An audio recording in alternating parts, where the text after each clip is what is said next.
para que te enganche todo el tema de prevención de fraude es que te guste y te apasione. Si regresamos a 13 años, 14 años atrás, te puedo decir que nuestro dolor era la tarjeta clonada. Y en la prevención de fraude se habla mucho de conoce a tu cliente. Y usualmente lo que decimos o lo que pensamos cuando escuchamos conoce a tu cliente es qué hace, cómo lo hace, pero más desde la perspectiva de que no vaya a hacer algo malo, pero también tienes que buscar la perspectiva de cómo tu servicio o cómo lo que le estás dando le agrega valor a él como cliente. Y de ahí tienes aprendizaje. Creo que hay un factor humano que definitivamente no puedes quitar. Hay un factor humano de revisión que definitivamente no hay modo de decir esta es la solución para decir ya no lo necesitas. Ese factor humano creo que siempre va a estar ahí. Bueno, hay un dicho en Colombia, no sé si está en el resto del mundo, que echa la ley, echa la trampa. En tu experiencia, ¿cuál ha sido la táctica más creativa o inesperada de fraude que te haya tocado enfrentar? Hola a todos, oyentes del podcast de Pirani de Gestión de Riesgos. Ya estamos en el episodio 92, quien lo dijera. Y hoy, como siempre, tenemos un invitado de lujo desde Guatemala. Hoy vamos a hablar de prevención de fraude enfocado en el sistema transaccional. Y aceptó la invitación a conversar con nosotros hoy Enrique Méndez. Enrique Méndez es el gerente de riesgos de Pago en Guatemala. Pago es una plataforma que permite a emprendedores y pequeñas empresas digitalizar sus cobros a través de links de pago, códigos QR y POS. Enrique, qué alegría que estés aquí con nosotros. ¿Cómo estás? ¿Qué tal, Alejandro? ¿Cómo te va? Verdadero gusto y un placer platicar con ustedes. Genial, genial. Entonces, bueno, Enrique, ¿por qué está aquí? Bueno, aparte que es gerente de riesgos de pago, me llama mucho la atención. Enrique es muy joven, tiene 32 años, pero tiene 14 años de experiencia en temas de prevención de fraude y gestión de riesgos. Ahorita le preguntamos porque las cuentas pareciera que empezó muy chiquito en este tema, pero además Enrique es abogado y notario de profesión. Actualmente es gerente de riesgos de pago, como contamos, donde su trabajo consiste en buscar el equilibrio entre la innovación en medios de pago y la seguridad de los clientes. Le apasiona analizar cómo los riesgos se transforman con la tecnología y cómo podemos anticiparnos a ellos. Más que números y normativas, para él la gestión de riesgos significa proteger la confianza de las personas y ayudar a que los negocios crezcan de forma segura, que de alguna manera también es lo que tratamos de comunicar en este podcast, de que la gestión de riesgos no es algo malo, no es el no, sino que también puede ser un habilitador de crecimiento de oportunidades. Entonces, para empezar la conversación, Enrique, sí, contanos cómo es que llevas 14 años en prevención de fraude siendo tan joven y qué fue lo que más te enganchó de este mundo tan retador y cambiante del fraude transaccional. Buenísimo, muchas gracias. Pues primero que nada, gracias por el tiempo, la oportunidad. Realmente platicar de temas de fraude, temas de prevención es algo que me apasiona mucho, entonces voy a procurar que no nos extendamos mucho. Pero sí, mira, yo creo que la parte fundamental para que te enganche todo el tema de prevención de fraude es que te guste y te apasione. Yo creo que hay un punto donde te llega a gustar, te llegas a enamorar de ese tema y empiezas a decir, quiero aprender más, quiero descubrir más, necesito como que ir como aprendiendo mucho más de lo que todo esto lleva y no dejas de aprender. Yo te podría decir que lo que más me llegó a mí enganchar de este tema, de esta profesión fue que ningún día es similar al otro. O sea, hoy estás trabajando un tema, estás viendo algún tema específicamente y al otro día cambió todo. Y al otro día tienes que volver a cambiar tu chip, tienes que volver a modificar tu chip. No te puedes estancar. Hay tanto crecimiento, hay tanta modificación, es tan cambiante, es tan volátil, dinámico, que tienes que estar alerta, tienes que estar vivo. Entonces, eso es parte de lo que te engancha. Eso es de entrada es lo que te gusta. Y digamos que yo sí empecé como un auxiliar de mi primer trabajo en esta rama, digamos, fue como un auxiliar de cumplimiento, casi que solo veía contratos. Pero en ese pequeño punto, en ese pequeño inicio, digamos, empecé a descubrir ciertas cositas que yo decía: "Mira, esto está raro, eso está extraño, mira, me están queriendo jugar la vuelta". Yo lo miraba más como el gato del ratón. Era: "Mira, me están queriendo jugar la vuelta, están queriendo hacer esta cosa diferente, mira, nos encontraron este saborcito por acá, mira". Entonces, por ahí, digamos, empecé digamos, inicié a tener roces con este tema. Luego empecé a ver, ya cambié a ser un analista de monitor de prevención de fraude. Ya no era solo auxiliar, sino ya analizaba, ya reportaba yo. Encontré muchas cuestiones que me gustaban, que decía: "Guau", pero de ahí ya lo enfoqué más, ya no tanto un tema de cumplimiento, lo enfoqué más ya un tema de monitoreo transaccional, de prevención de fraude. Así que luego se enfocó o cambié a ser oficial de cumplimiento para la marca, o la empresa que procesaba la marca Mastercard. Em, Ahí también encontré muchos retos, temas de regulación, normativa, y tal vez empiezas a encontrar un tema más de seguimiento. Yo pienso que el tema de cumplimiento es más un programa, un control que llevas. Es retador, pero tal vez lo que me gustaba más era el frente, ¿va? Lo cambiante, lo variado. Posterior a eso, pues ya comencé como un jefe ya del área de riesgos, pensemos.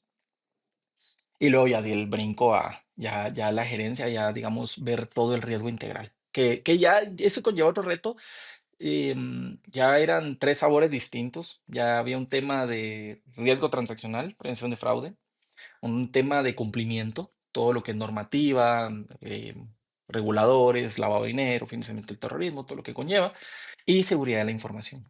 Ya certificaciones, ya decir, bueno, me tengo que certificar, la información tiene que estar segura, el saneamiento de las computadoras, validarlo.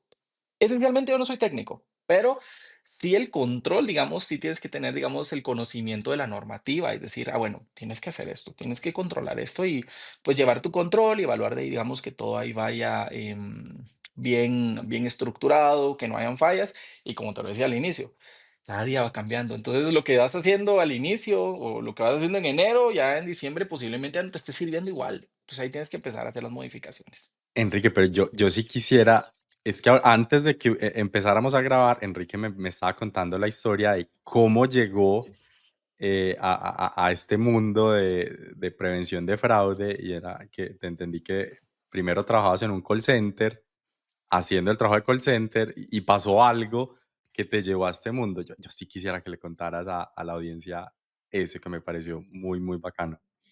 Buenísimo, buenísimo. Pues, te contaba que, yo había entrado a la empresa, pues, entré a trabajar a la empresa de adquirencia, pues, más grande del país, y entré en el call center. O sea, era el call center era del proceso de autorizaciones, o sea, y hablemos de un poquito de ese pasado, pues. En esa época, todavía se troquelaba la tarjeta. O sea, troquelabas la tarjeta, llamabas al centro de autorizaciones, te estoy hablando 13 años atrás, pues imagínate ese proceso tan engorroso y horrible. Y peligroso, pues. Partamos de ahí, peligrosísimo. O sea, llamabas, mire, que estoy comprando esto, necesito una autorización y aquí está el número de la tarjeta. ¿Va? O sea, eso ya no lo ves en ningún lado. O sea, ya la mayoría de negocios están migrando esa parte, pero en esa época eso pasaba. Entonces, pues, ese era el proceso que yo llevaba, ese era mi trabajo, o sea, ese era el proceso, llevaba tal vez un mes. Cuando hablo con el que en esa época era el gerente de riesgos, una persona con mucha experiencia, de hecho, él tenía cerca de 25 años de trabajar en temas de prevención de fraude. Em, Hablo con este gerente y estaba, pues, me imagino pensando en voz alta. Yo creo que iba a pedirle un permiso, iba, un permiso o algo por el estilo. Y él estaba pensando en voz alta y me decía: "Mire, fíjese que está pasando esta situación de fraude, está confuso, mire, son diferentes bancos, son diferentes tarjetas, no hay un modus operandi, de hecho, la plata la están sacando de esta forma". Entonces, llego y le digo: "Mire, pues, se me ocurre que tal vez se podría hacer de esta forma", y tal vez lo voy a decir mal, y te lo repito como te lo decía en ese momento, tal vez lo digo mal, pero yo dije: "¿Cómo lo haría yo?". O sea, no pensándolo en quiero hacer mal, pues, pero sí fue de creo que hay que ponerse en el lugar, y eso es parte del proceso de riesgos, el ponerte en el lugar de decir: "¿Cómo podría entrar a esto y cómo me podrían pegar?". Y eso fue lo que hice, mire, pues, yo lo haría de esta forma.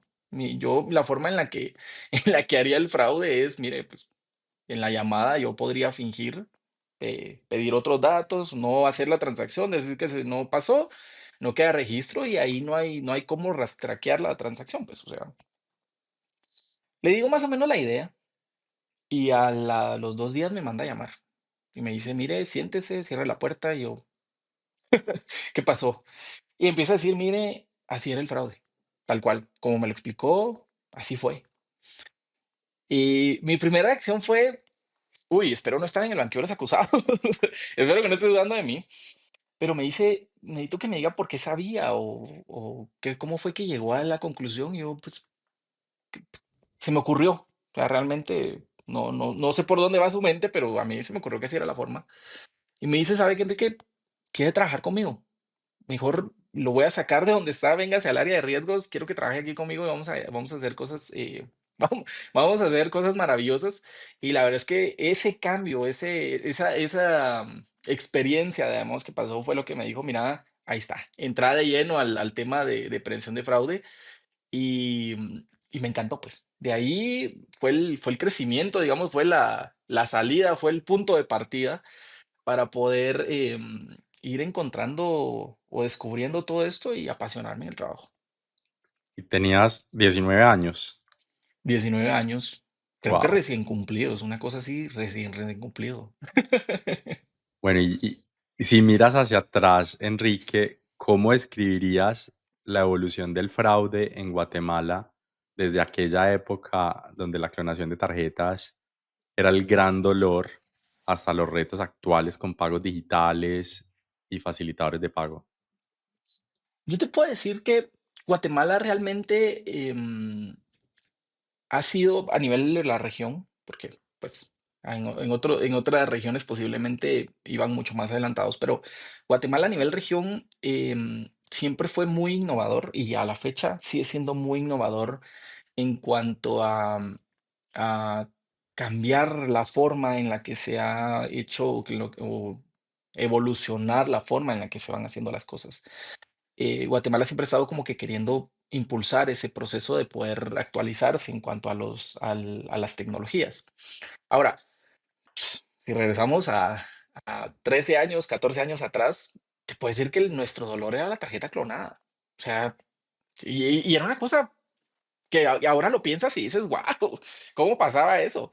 Pero era que pasabas a la gasolinera, el bombero, la persona que te atendía tenía un aparatito no mayor a este tamaño, y donde pasaba tu tarjeta y robaba la información de tu banda magnética.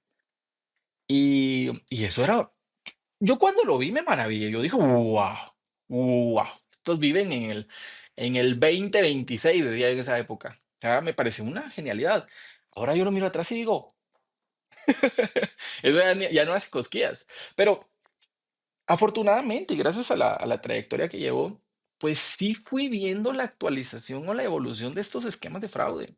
Entonces, veíamos la clonación y le decíamos, por ejemplo, a los comercios, dentro de las mejores prácticas que les brindábamos: "Mira, lo que te voy a recomendar es que le pidas el documento de identificación, que revises que la firma sea igual, que mira, los últimos 4 dígitos de la tarjeta coincidan con los del voucher". Pero ya digamos que poco a poco eso se volvió obsoleto. Ya cuando le decía: "Mira, pide la firma", hacía la misma, igualita. Que mira, que revisate que la tarjeta tenga el mismo troquelado, y lo troquelaban ellos. O sea, ya el proceso, o las mejores prácticas que íbamos dando se volvían cada vez más obsoletas. Y lo que descubrimos fue cambiar la tecnología, hacer diferente el proceso, no lo dejes manual. Eso es algo que, mira, me quedó bien grabado. Buscar la automatización del proceso, buscar que la seguridad sea automática. Procurar no dejar mucho proceso manual, mucho proceso al criterio de la persona que lo está haciendo, sino que busca una forma de automatizarlo. Entonces, te digo, la clonación se murió con el chip, se integra chip, decimos, bueno, se acabó la... De hecho, me recuerdo que hubo una conversación incluso donde fue así de: "Mira, se acabó la clonación, se acabó el fraude. Qué alegre, qué felicidad". Nosotros casi que celebramos. Y en eso empezamos a ver: "No, mira, se migró. Ya la clonación se acabó, ya los reportes de fraude te decían que la clonación ya no existía, pero empezaste a ver otro modelo". Ya empezaron estas personas a decir: "Bueno, ¿sabes qué? acá donde nos miraban, donde el proceso era más robusto, ya era un proceso más estricto, busquemos esto que no estás viendo tanto. Y dijeron, bueno, nos vamos a migrar al ambiente de tarjeta ausente.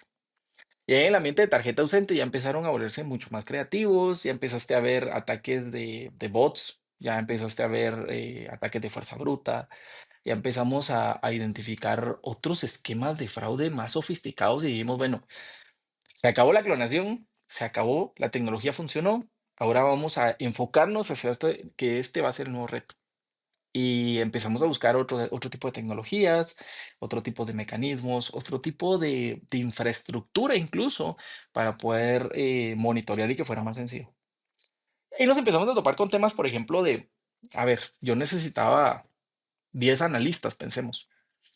Y empezamos a ver que no era crecer en analistas lo que necesitábamos, sino crecer en la tecnología. Que los 10 analistas que tenían la experiencia, la capacidad, la habilidad, eran los que eran. Lo que necesitábamos era tal vez no mayor personal, sino que automatizar los procesos, cambiar nuestras herramientas para que esos 10 tuvieran el trabajo más sencillo. Y entonces ya, digamos, ese cambio, ese proceso de automatización nos ayudó también al momento de, pues, ya platicar con la gerencia y decirle: "Mira, pues, no necesito contratar más personal, pues, sí necesito mejorar mi herramienta". Ya en el presupuesto la conversación fue un poquito más fácil, porque sí se entendía la necesidad y fue más fácil decir: "Mira, vámonos por esa línea", ¿verdad? Claro, entonces ahora que en pago entiendo que es un modelo distinto al de adquirentes tradicionales, o sea, ¿qué diferencias ves en los riesgos y en la manera de gestionarlos hoy?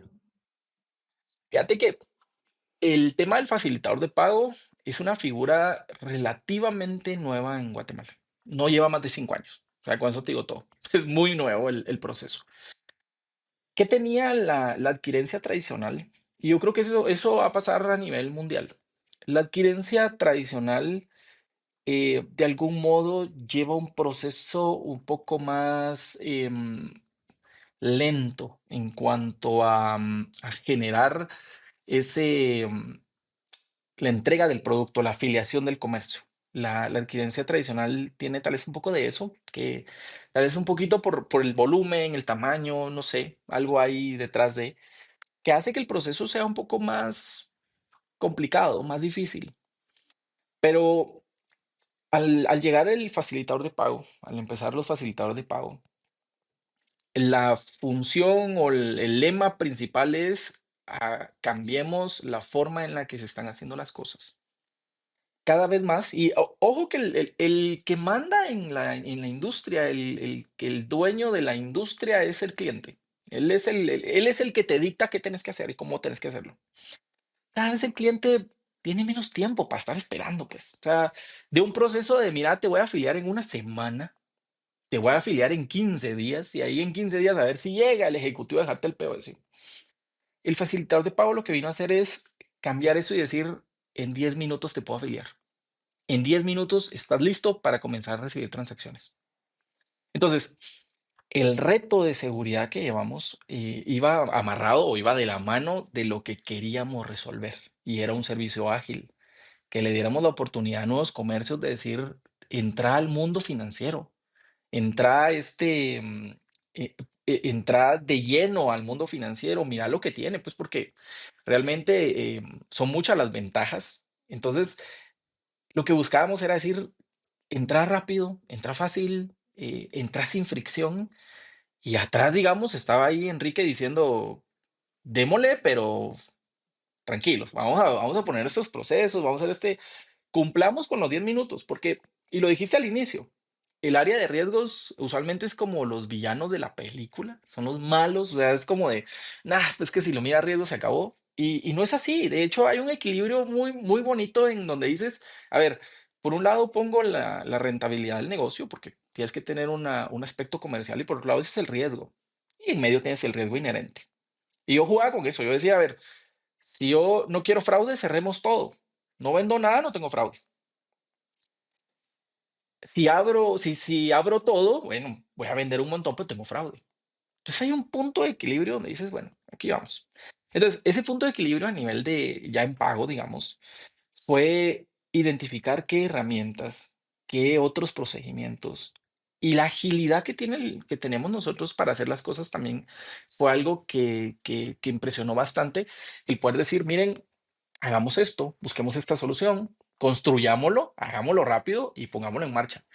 Y eso ayudó a que, te digo, podamos tener una afiliación en menos de 10 minutos, y eso a los emprendedores les ha maravillado y les ha encantado. Ese modelo, esa agilidad y esa forma de hacer el procedimiento es donde dicen: "Guau, qué genial". O sea, descargas el app, hay documentación que tenemos que pedir de manera regulatoria en Guatemala, pues, no te lo puedes quitar, pero hicimos que el proceso fuera sencillo. O sea, la adquirencia tradicional pedía la documentación y tenían a alguien llenándolo a mano, imagínate. Mm, Nosotros dijimos: "No, vamos a usar una herramienta automatizada, vamos a hacer inteligencia artificial, léeme el documento y pásame la información".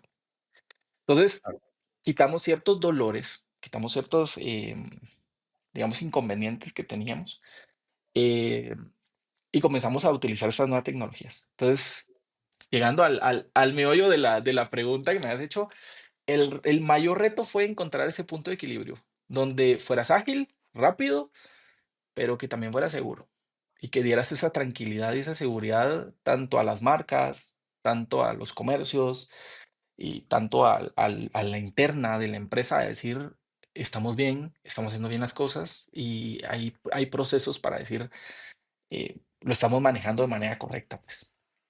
Claro, me gusta mucho como lo abordas de que crecer tiene un riesgo y podemos decidir no crecer porque no tomamos el riesgo. Entonces, me gusta mucho como lo abordas y como lo explicas. Eh, pero también es cierto que, bueno, hay un dicho en Colombia, no sé si está en el resto del mundo, que echa la ley, echa la trampa. También dicen que los delincuentes siempre van más rápido que el regulador y que, pues, y de los controles que se nos ocurran. En tu experiencia, ¿cuál ha sido la táctica más creativa o inesperada de fraude que te haya tocado enfrentar? Ya, fíjate que sí existe en Guatemala. La frase sí existe. Yo creo que todos creo que tenemos la frase en diferentes sabores, tal vez, pero todos conocemos la frase y todos estamos muy familiarizados. Por lo menos decimos, nosotros molestamos diciendo: "A ver, por lo menos los defraudadores llevan 2 pasos adelante nuestros". Y algo que también se mencionaba ahí mucho era, yo me reúno o sea, yo doy capacitaciones a los comercios tal vez una vez al mes, o les mando información, informativos, etcétera. Y estos defraudadores han de juntar todos los días. O sea, todos los días han de decir: "Bueno, mucha, pongámonos creativos, veamos la forma". Entonces, hay un tema ahí donde ellos, por eso van a ir tal vez 2 pasos adelante nuestro, y el objetivo, de nosotros es como que ir mitigando que eso no nos llegue a pasar o que no nos llegue a impactar. Tal vez el esquema de fraude más curioso que yo vi, curioso en el sentido de que fue muy creativo y me llamó mucho la atención, fue, em, se creó, se formuló, no sé cómo llamarlo, se organizó una suerte de, llamémosle, un call center de defraudadores, va por ahí. Era un delivery de defraudadores, así te lo pongo. Entonces, había un grupo en Facebook o un grupo que se formulaba por medio de WhatsApp, en donde venía el defraudador y te ofrecía y te decía: "Mira, si me lo compras a mí, yo te lo doy al 50% de descuento. Eh, servicios, agua, luz, teléfono, comida rápida, farmacia, todo eso, digamos, me lo pagas a mí, me lo depositas a mí en una cuenta o sea, me depositas a mí el 50% y yo lo cobro o yo lo pago al 100% pero con una tarjeta robada". ¿Cuál era el reto ahí? ¿Cuál era la dificultad? Que como lo que en el proceso venía yo, quería una hamburguesa y decía: "Mira, mi menucito, que tal vez costaba $20, me va a costar $10". Entonces yo decía: "Ah, bueno, pido, mira, quiero este menucito, mándamelo a la dirección tal". Pongámosle dirección 123, mi número de teléfono es 456 y ahí va tu transferencia y te pago. El defraudador hacía la orden con esta información. Entonces ponía la casa número 123, el número de teléfono 456 y usaba una tarjeta robada. Entonces, a nivel de monitoreo, a nivel de revisión tú de tus casos, cuando recibías el reporte de fraude decías, ¿qué está pasando? No es un mismo defraudador. O sea, hay diferentes defraudadores repartidos y decías, ¿tanta gente está haciendo fraude? ¿O por qué no se concentra en una sola persona? Que lo usual, que lo que vivíamos nosotros era, bueno, un defraudador con un listado de tarjetas, todo lo hacía a su casa, pues. Entonces se llenaba su casa de televisores, entonces ya sabías, marcaba la dirección en lista negativa y se le acababa el amor, pues. Pero acá tenías un listado de clientes que decías, wow. Y entonces ahí el reto fue cómo llegamos a cerrar este tipo de situaciones. Yo me recuerdo que incluso yo encontré los grupos en Facebook y yo me metí y decía, ¿cómo le hago si mira toda la gente que está pidiendo? Entonces, lo que llegamos a hacer es, y como te lo he mencionado un poquito atrás, es buscar a nivel de tecnología cuál era la forma sencilla de decir, te caché.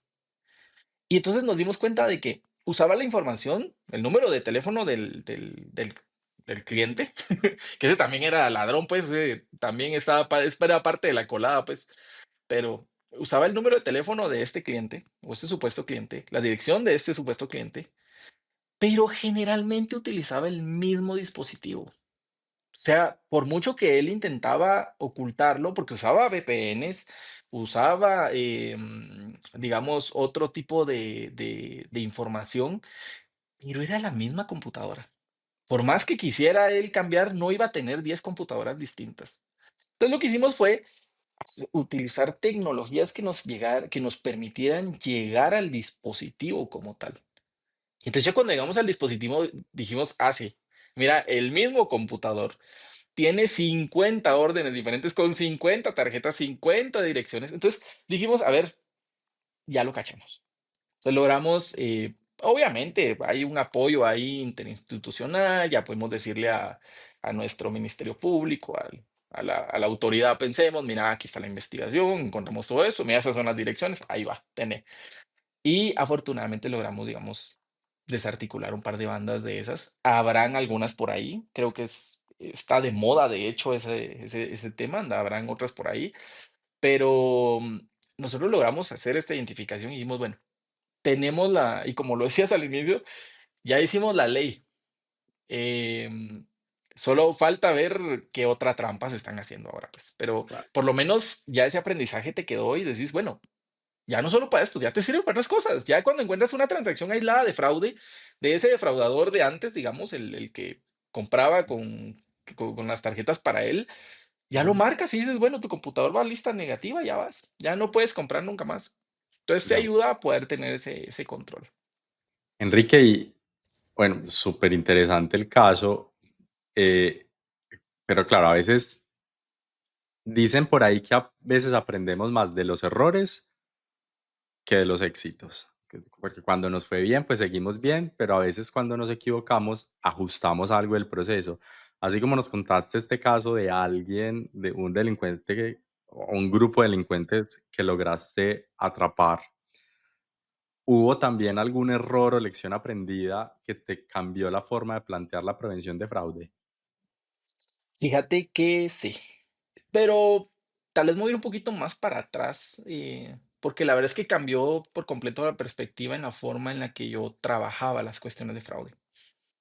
Em, Nosotros venimos y estructuramos una serie de reglas y parámetros y dijimos, bueno, esta es la lista de reglas y parámetros y ahí va.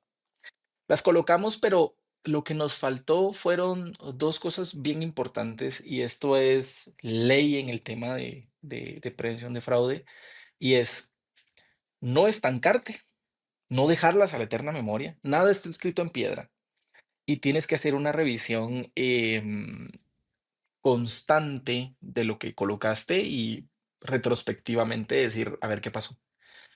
En esa época no lo hacía. Yo dije, ahí van las reglas, qué bonito, me parecen lógicas, ahí va. Lo otro que no hicimos fue estudiar a conciencia a nuestros comercios y entender sus necesidades y conocer su naturaleza. Entonces, hay mucho trabajo ahí de conocimiento a ver, se habla mucho y en la prevención de fraudes se habla mucho de conoce a tu cliente. Y usualmente lo que decimos o lo que pensamos cuando escuchamos conoce a tu cliente es, qué hace, cómo lo hace, pero más desde la perspectiva de que no vaya a hacer algo malo, pero también tienes que buscar la perspectiva de cómo tu servicio o cómo lo que le estás dando le agrega valor a él como cliente. Y de ahí tienes aprendizaje. Entonces, ¿qué fue lo que me pasó? Y te voy a contar así el caso donde aprendí. Vine yo, entonces, cometí los 2 errores, puse las reglas y no conocí a mi cliente. Acá en Guatemala era, digamos, el comercio número uno en venta de artículos, marca Apple, el número uno. O sea, y estaba iniciando e innovando el tema del e-commerce. Acá en Guatemala estaba muy en pañales en esa época. Y entonces vino y dijimos, bueno, vamos a colocar esos parámetros y dale, pues comenzar. Y empecé a recibir transacciones de Estados Unidos y las declinaba y casi que las marcaba que era fraude, que no sé qué, que no sé cuánto. Cuando entramos a conocer, ya a hacer lo que, ya de entender el problema, porque los rechazos se nos subieron mucho y había mucha queja, entendimos que al no haber estudiado o no estar retroalimentando las reglas y al no conocer a nuestro comercio, había una situación bien particular, que no era una situación de fraude, pero yo la estaba marcando como un fraude. Y ese falso positivo me generaba a mí, digamos, inflar el mal servicio de que me está rechazando y que el comercio no pudiera vender. Y era que en Guatemala hay mucho migrante, hay mucha migración a Estados Unidos. Entonces resultaba que este migrante que ahora vivía en Estados Unidos, lo que hacía era comprar desde Estados Unidos el producto acá en Guatemala con una tarjeta de ellos. Entonces, para mí era, ¿qué hace alguien de Estados Unidos comprando un iPhone? No me guardaba sentido. Pero ya cuando entendimos eso dijimos, no, le está comprando la computadora a su hijo, a su sobrino, a su pariente en Guatemala, y le es más barato comprarlo acá que comprarlo allá y enviarlo, porque en el envío se puede quebrar, se puede arruinar, se puede perder. O sea, podían pasar muchas cosas. Entonces dijimos, espérate, ya entendí el modelo, ya entendí la mecánica. Entonces, a ver, dije, bueno, tal vez no voy a dejar que compren con una tarjeta de Estados Unidos en Guatemala, pero si la información me dicta a mí que la IP es de Estados Unidos, el dispositivo está en Estados Unidos, si la información dice Estados Unidos, bueno, y la entrega es acá en Guatemala, guarda su lógica. Ese era el procedimiento, ese era lo que tenía que aprender. Entonces te digo, fallé en esa parte, pero me dio este aprendizaje que me cambió por completo la forma en la que se administra la parte de fraude, y es irme retroalimentando, ir aprendiendo que lo que escribí no está en piedra, lo tengo que estar revisando y cambiando, y que tengo que conocer a cabalidad mi comercio. No tanto o sea, no solo para decir, no me vas a hacer nada malo, sino cómo mi producto te agrega valor. Genial, genial, porque, claro, de alguna manera en el mundo de AML hay como unas reglas y unos estereotipos de si es de esta geografía, si está haciendo este tipo de transacción, bloquéelas, red flag, pero claro, me gusta, pero si conozco a mi cliente y conozco las particularidades de, por ejemplo, de migración, pues todas las reglas no son tan blanco y negro. Muy Exacto. interesante. Y siguiendo esa línea, o sea, muchos procesos en la industria han sido manuales por muchos años. Para ti, ¿cuáles son los riesgos de seguir confiando en procesos manuales y cómo cambia el panorama con la automatización? Fíjate que yo lo viví muy de cerca, acá en Pago. Yo lo percibí acá en Pago. Em, la adquirencia tradicional, pensemos, tenía 15 días, 10 días para darte de alta. Llegaba la persona, te hacía la venta, pensamos, recababa la documentación, la tenía que llevar al área que lo que lo revisaba y esa área lo colocaba en un lugar y empezaba a digitarlo de manera manual. Luego de esa digitación manual, se daba de alta, pero lo que empezamos a ver ahí fue que, primero, los tiempos eran muy lentos. O sea, el proceso manual lo que tiene es que hay un proceso mucho más lento para hacer las cosas. Y lo otro es que el margen de error es más alto. Entonces, ¿qué pasaba? Aparte de que se tardaban, porque era manual, habían errores como, le puse mal el número de cuenta, le deposité a otra persona, me equivoqué. Mira, fíjate que no le llegan los estados de cuenta porque, es que un teclazo, mira, no le puse punto, sino que le puse asterisco, entonces, ¿sabes qué? No, nunca le llegó el estado de cuenta. Mira, le mandé una alerta de fraude, ¿por qué no la vio? Es que fíjate que el número nos equivocamos, no lo grabamos bien. Entonces, el tema del error y el tema de ese proceso manual era lo que, digamos, atrasaba mucho, y sobre todo te estoy hablando del proceso del onboarding, ni hablar del proceso del monitoreo. Porque el proceso del monitoreo venía y te decía, a ver, aquí está tu listado de alertas, ¿no? Aquí están todas tus alertas. Ya es un proceso manual. Entonces tenías un analista que estaba, esta no, esta sí, esta no. Cuando llegaba la mala, ya se había ido, ya el defraudador estaba en su casa con las cosas que se había robado. Entonces, en el momento en el que empiezas a automatizar las cosas, y en el momento que empiezas a decir, espérate, hay cosas que se pueden automatizar sin que conlleve un riesgo inmediato, ya empiezas a ver otro mecanismo, otra forma de ver las cosas. Y dices, bueno, a ver, en el onboarding, ya no tengo a alguien digitando ahí. Puedes usar una IA. Mira, léeme el documento y pasarlo de una vez. Ya la revisión es más ágil.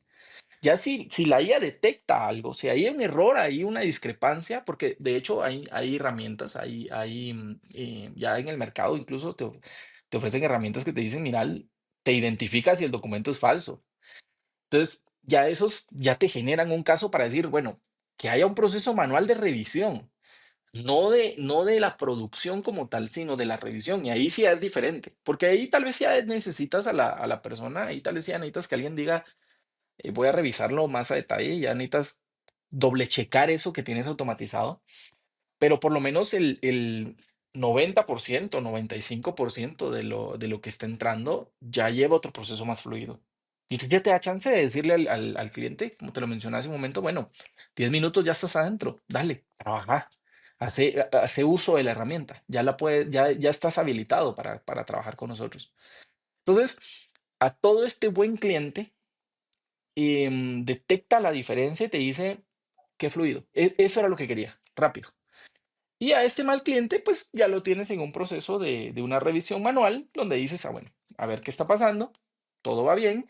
Y esta misma revisión manual es la que te va a decir, mira, me está llegando mucho falso positivo, se modifican las reglas nuevamente, lo que ya aprendimos, y Ujú. ya entramos a un proceso, digamos, de, donde ya lo arreglamos y decimos, bueno, volvamos otra vez en ese ciclo de la mejora continua que tienes que tener, ¿verdad?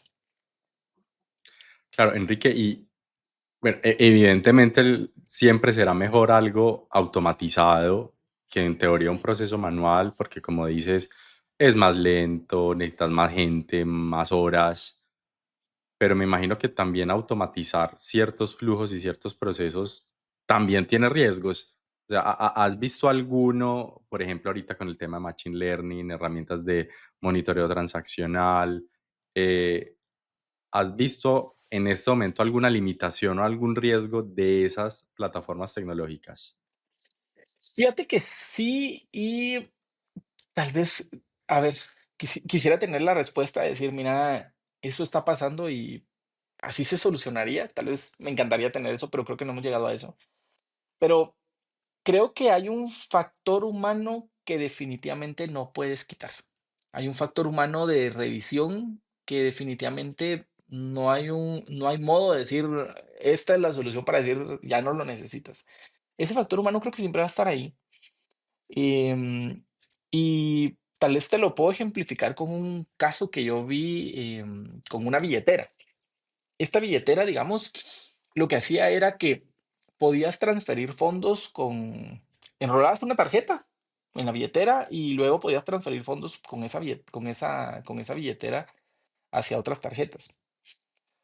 ¿Qué fue lo que pasó? Había un proceso de onboarding, que se había automatizado, se había querido automatizar, en donde pedía un reconocimiento facial, te pedía el documento, una fotografía y todo. O sea, había un proceso bastante bueno, bastante fluido, muy bien estructurado, pero con lo que no se contaba era con lo que acabamos de mencionar, ¿va? Hiciste la ley y de una vez buscaron la trampa. Empezaron a buscar, los defraudadores un testaferro, y este testaferro, digamos, hacía todo el proceso, todo era fluido. Era la persona, era el documento, era todo. No había error, no había margen de error ahí. Pero en el fondo el que lo estaba haciendo era un defraudador. Entonces, a nivel de herramienta, no llegabas a identificar eso. Casi que te tenías que meter a ver algunos casos de los que habían pasado ya en una revisión manual para poder decir: "Ah, no, mira, lo que pasa es que en el video en la foto que se tomó la persona de la prueba de vida, mira, en el fondo hay una persona extra, y esta persona extra la hemos visto en 3 casos diferentes". Entonces nos dimos cuenta de que era una banda que llegaba a pueblos, digamos, muy en el interior del país, agarraban testaferros y había un señor de 83 años afiliando su tarjeta de crédito a una aplicación móvil, o sea, era como de, no me hacía sentido. Eso, la automatización, tus herramientas, todo el proceso que habías hecho, no lo iba a detener. Entonces, ahí es donde necesitas sí o sí el factor humano para doble checar que lo que estás haciendo, lo que estás automatizando, funciona y encontrar esos saborcitos donde digas: mira, encontraron esta nueva forma, vamos a buscar cómo". Y eso también es parte del aprendizaje, pues, porque ya decías: "Bueno, ya encontré qué era, ya lo cambié, ya lo modifiqué, ya el riesgo que tenía lo mitigué", Ujú. ya sentías tranquilo que la automatización iba otra vez bien, pero siempre mantienes tu proceso manual para ir en ese proceso de la mejora continua aprendiendo qué fue lo que hicieron y qué es lo que no quieres que te siga pasando, ¿verdad? Claro. Pues, te cuento porque, claro, yo estoy del lado de los proveedores tecnológicos y, por ejemplo, en Piranha ofrecemos monitoreo transaccional, inteligencia artificial, machine learning, y a mí me encantaría decirle a mis clientes: "Usted despreocúpese, ya usted no tiene que hacer nada de AML", pero me parece muy, muy inteligente lo que estás diciendo. O sea, el factor humano no se debería tampoco sacar de la ecuación. Es más, se supone que uno de los riesgos asociados a las herramientas es la sobredependencia de la tecnología y es lo que la inteligencia artificial haga y diga y ya. Ujú. Hasta los estudios dicen que ChatGPT ya nos está cambiando el cerebro. Entonces me gusta esa aproximación de por más herramientas y tecnología que incorporemos en el proceso, el factor humano yo creo que siempre será diferenciador. Muy bien, muy bien. Exacto. Enrique, ya para ir cerrando, porque, hombre, esta conversación está muy buena, pero sí me Alegre. gustaría devolverme al tema de, pues, cuando hablabas de que riesgo no podía ser el del no sin un habilitador, pues sí me gustaría mucho escuchar tu perspectiva desde el punto de vista regulatorio y de certificaciones. ¿Cuál ha sido el reto más fuerte para alinear la operación a esos estándares sin frenar la agilidad del negocio? Sí, fíjate que, a ver, yo creo que eso siempre va a ser un dolor, porque, usualmente, y eso creo que nos va a pasar a todos, usualmente el regulador no conoce a cabalidad tu negocio y te termina pidiendo cosas que dices: "Ni te va a servir, ni te va a ayudar, pero tengo que cumplir", porque es parte de lo que te está pidiendo el regulador. Entonces, creo que el principal conflicto que tienes es esa falta de entendimiento por parte del regulador y tener que adaptarte tú a lo que él está, pidiéndote con mucho desconocimiento. Entonces, creo que ese es el principal reto que tienes, en cuanto a adaptar esa parte de la regulación. El siguiente reto que yo vi fue que Em, en algunas certificaciones, hay mucha revisión, digamos, que tú realizas, hay un tema que tú tienes que ver, digamos, tal vez un poco automatizado, pensemos, o sea, que ya generas tus reportes, tu información, tus informes y todo ya lo tienes listo, pero no hay una forma en la que, o no lo he visto yo, pues puede haber, puede existir, yo no lo he visto, pero no he visto que exista, por ejemplo, en cuanto a una certificación de seguridad, una herramienta que te lo automatice y te diga, mira, ya revisé, ya hice un escaneo completo de lo que la norma dice y mira, aquí está tu calificación, una suerte de scorecard, pero de la certificación completa. Entonces, no lo he visto, insisto, si existe, ahí me lo presentas también, si tú lo ves por ahí, me lo presentas. No he visto que exista realmente. Y yo creo que eso es un reto, porque entonces el trabajo en la certificación se va como que volviendo como que muy complejo porque tienes que estar como que pivoteando por muchos lados.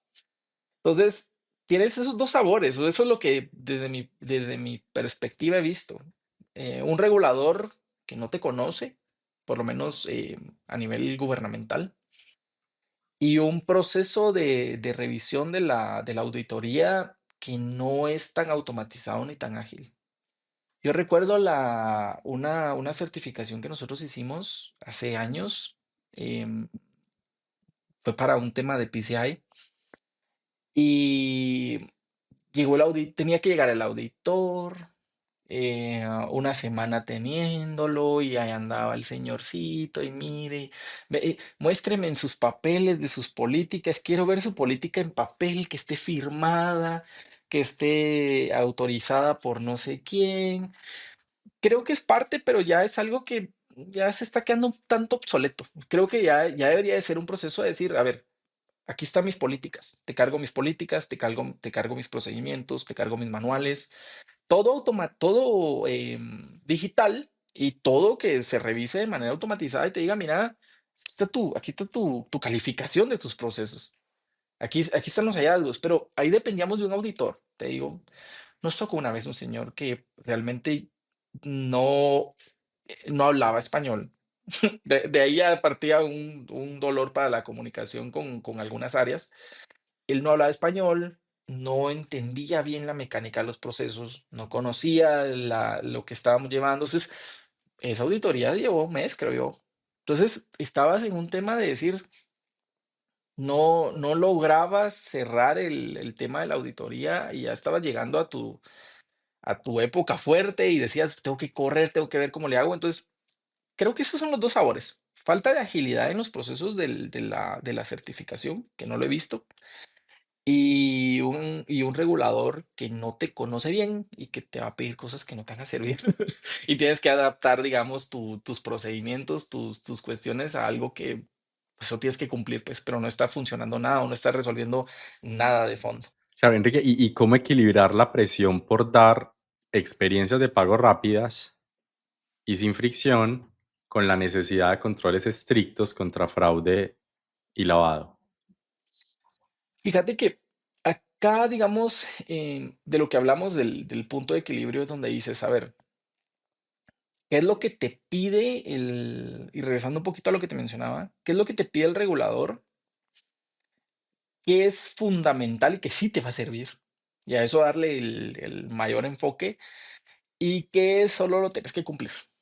Y no da valor, pero ahí va. Entonces, creo que ese es el punto en donde tú dices, a ver, en cuanto al énfasis que tengo que dar a la información que pido, esto es lo que voy a priorizar y esto es lo que voy a pedir como prioridad dentro del onboarding y esto secundario poco a poco lo voy recabando. Por darte un ejemplo, en ocasiones el regulador acá en Guatemala te pide que le des como que una calificación. Entonces tú le tienes que preguntar, mira, ¿y cuánto vendes? Pero no fundamentas nada. O sea, imagínate, lo estás conociendo. Entonces, en el proceso de onboarding, pues te puede poner, yo vendo 1 millón, pero eso en ese punto no te dice nada. Yo no le voy a abrir el parámetro a decir, sí, factura el millón. Entonces, esa información no es completamente relevante al inicio, pero la que yo voy armando de acuerdo al conocimiento que tengo con él, esa es la que sí tiene valor. Entonces, esa pregunta no la priorizo, priorizo más otra información más relevante de la relación que voy a iniciar con él. Y esta segunda yo la voy formulando, yo la voy estructurando y entonces cumplo con lo que me está pidiendo el regulador y hago que esta información que estoy recabando sí me funcione para algo, porque entonces yo ya puedo darle una calificación al cliente y decir, bueno, ya te conozco, ya entiendo tu transaccionalidad, ya entiendo va a ser el parámetro que te voy a colocar. Pero sí, te digo, es uno de los retos más grandes el llegar a mantener tus estándares de efectividad, de servicio, em, cuando tienes requerimientos regulatorios, pues, que no van acorde a la naturaleza de tu negocio, pues. Entonces, ahí es donde vas a tener bastante fricción.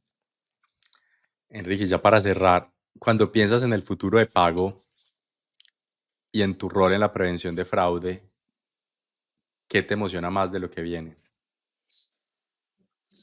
Mira, te puedo decir que primero, a mí me atrajo mucho la visión de pago. Em, el llegar a ser una solución de pago, un aliado para estos nuevos emprendedores en el país, fue algo que me impresionó y me gustó mucho. Em, la economía del país es algo sumamente, pues, importante, y ser ese apoyo a estas nuevas economías, a estos nuevos comercios, a estas nuevas empresas que entran, es algo que te puede llegar a apasionar mucho y decir: "Estoy poniendo mi granito, estoy colocando mi granito de arena para que la economía del país mejore y cambie". Em, lo que a mí me emociona es poder y cómo veo mi futuro es, primero, seguir innovando desde pago en dar esos canales de aceptación, dar herramientas seguras de aceptación, dar esos canales nuevos a nuestros comercios, dar ese salto para apoyarlos y decirles, bueno, de esta forma te vamos a apoyar y lo más importante, que ese es mi rol, que ellos se sientan seguros, que ellos dijeran, a ver, me diste una herramienta nueva, me diste un nuevo sistema de cobro, que él no diga: "Mira, por culpa de eso, pues, me metieron fraude y perdí dinero, y mira, y mi emprendimiento murió". Eso sería lo peor que me podría pasar. Yo quiero que el comercio diga: "Mira, dejé de tener el peligro de que me robaran el efectivo", porque cobraban efectivo y me asaltaron y me robaron todo, y mira, me arruinaron mi emprendimiento, a que digan: "Mira, gracias a que esta otra tecnología que nos colocaron era más segura, me incluiste en el sistema financiero, me ayudaste a dar ese salto, vendo más y sabes algo, estoy seguro". Ese es el objetivo que nosotros tenemos desde el área de riesgos de pago, que las herramientas, los servicios, que los productos que estamos dando a nuestros comercios sean seguros, sean ágiles, sean rápidos y que podamos cubrir esas necesidades que tienen estos comercios. Entonces, ahí veo el futuro, hacia ahí vamos, creo que vamos en un muy buen camino en pago y pues ya te contaré. Vamos a tener ahí la versión 2.0 de esta charla un poquito más adelante y te contaré. Genial, genial. Pero insisto, admiro mucho tu posición de crecimiento, de no frenar al negocio, sino habilitarlo y pensar también en la experiencia de los clientes de pago en este caso. Y no es qué pienso para bloquear las transacciones, sino de cómo somos más confiables y resolvemos sus problemas. Felicitaciones por eso. Gracias. Enrique, me encantaría quedarme, hombre, yo creo que sí, podemos hacer una segunda parte en un tiempo a ver cómo te fue con esa misión. Por ahora, muchas gracias, fue una conversación. Ojalá la audiencia haya disfrutado de esto tanto como yo escuchándote acá. Muchas gracias, Enrique, y muchas gracias a todos. Conéctense entonces para el próximo episodio. Recuerden, cada 2 semanas, los miércoles, uno nuevo para hablar con personas brillantes como Enrique, de regulación, noticias, experiencias, casos. Porfa, suscríbanse, déjennos sus comentarios, sean en Spotify, en Apple Podcast o en YouTube, desde donde nos escuchen. Y nos vemos en el próximo episodio. Gracias, nos vemos, chao.